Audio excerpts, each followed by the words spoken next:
মহাবিশ্বে রয়েছে প্রধান দুটি শক্তি, নেগেটিভ ও পজিটিভ। যারা সৃষ্টিকর্তার আইন বা প্রকৃতির নিয়মের সাথে নিজেদের চিন্তা ও কর্ম পরিচালনা করতে পারে, তারা প্রকৃতির পজিটিভ এনার্জিতে ভরপুর থাকে বা রহমত প্রাপ্ত হয়। আর যারা প্রকৃতির নিয়ম বিরুদ্ধ জীবনযাপন করে, তারা হয় দুর্দশাগ্রস্ত। বিবেকবান ব্যক্তিরা বিচার বিশ্লেষণ করে সবসময় পজিটিভ থাকার চেষ্টা করেন, ফলে শারীরিক ও মানসিকভাবে যথেষ্ট সুস্থ থাকতে পারেন এবং প্রফুল্ল চিত্তে সকলের মাঝে পজিটিভ এনার্জি ছড়িয়ে দেন। তাদের মহত্তম চিন্তা ও কর্মে জগৎ প্রশান্তি আর আনন্দে ভরে ওঠে। অন্তরে করুণা আর নিঃশর্ত ভালোবাসার প্রবাহ প্রাণকে সজীবতায় ভরিয়ে রাখে। আমার বইয়ের মধ্যে এমন রহমতপ্রাপ্ত মানুষের কিছু লক্ষণ তুলে ধরেছি। এমন লক্ষণ বা আচরণের মাধ্যমে রহমতপ্রাপ্ত মানুষের বৈশিষ্ট্য পরিলক্ষিত হয়। এইসব লক্ষণগুলোর মাধ্যমে আমাদের পজিটিভিটির মাত্রা পরিমাপ করতে পারি। কথার মাধুর্যতা বৃদ্ধি পাবে, চেহারার লাবণ্যতা বৃদ্ধি পাবে।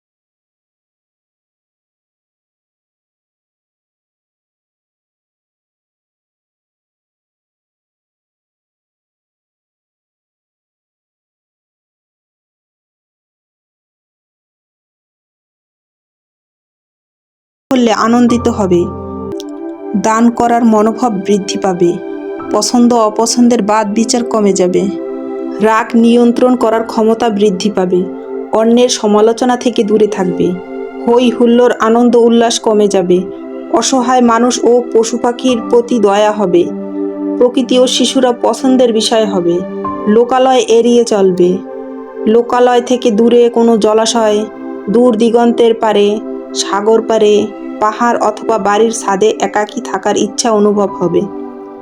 বিশেষ করে রাতের আকাশ দেখতে ভালো লাগবে, চলার গতি শান্ত ও শালীন হবে, জীবন সমস্যার সমাধান খুঁজে পেতে শুরু করবে, ভালো মন্দের বিচার করতে সক্ষম হবে, অন্যের সাথে ঝগড়া বিবাদে লিপ্ত হবে না বা অন্যের ভুল দেখে বিরক্ত হবে না, অপ্রয়োজনীয় কথা বলা থেকে বিরত থাকবে, পরিষ্কার পরিচ্ছন্ন থাকবে, হালকা রঙের পোশাক পছন্দ হবে, অশ্লীল দৃশ্য গান বই এড়িয়ে চলবে, সমাজের কল্যাণ ও পরিবেশ পরিচ্ছন্ন রাখার ইচ্ছাও অনুভূত হবে, গাছ লাগানোর প্রতি আগ্রহ হবে, সব কিছু অপচয় করা থেকে বিরত থাকবে, এমনকি এক গ্লাস পানি অপচয়ে সংযত হবে, আর্থিক অবস্থা নিম্নমানের হলেও কৃতজ্ঞতায় অন্তর পরিপূর্ণ থাকবে, আত্মীয় স্বজনের সাথে সুসম্পর্ক বজায় রাখবে, বাড়িতে অতিথি এলে আনন্দের সাথে আপ্যায়ন করবে, অন্যেরা তার প্রতি আকর্ষিত হবে, হাতের কর্ম নিখুঁত ও সুন্দর হবে,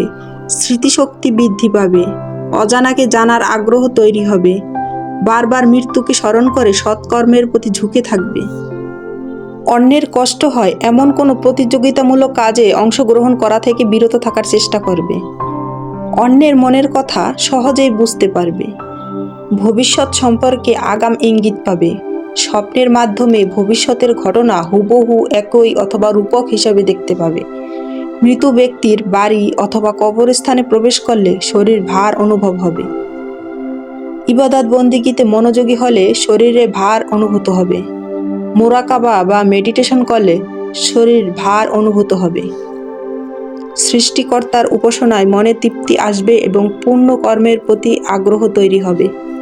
এই সৃষ্টি জগতে কিছু মানুষ রহমত প্রাপ্ত হয়েই জন্ম নেয়, আর কিছু মানুষ জন্ম নেয় দুর্দশা নিয়ে। এই দুর্দশার মধ্য দিয়ে নেগেটিভ কর্ম ক্ষয় হয় এবং কঠিন শিক্ষার মধ্য দিয়ে রহমতের পথে অগ্রসর হতে হয়। এই প্রতিকূল পরিবেশের মধ্য থেকে আত্মশুদ্ধির মাধ্যমে রহমত প্রাপ্ত হওয়া হলো মানব জীবনের প্রকৃত উদ্দেশ্য। স্রষ্টার রহমতের আশ্রয়ের তলে সকলের জীবন সুখ সমৃদ্ধি ও আনন্দে পরিপূর্ণ হোক।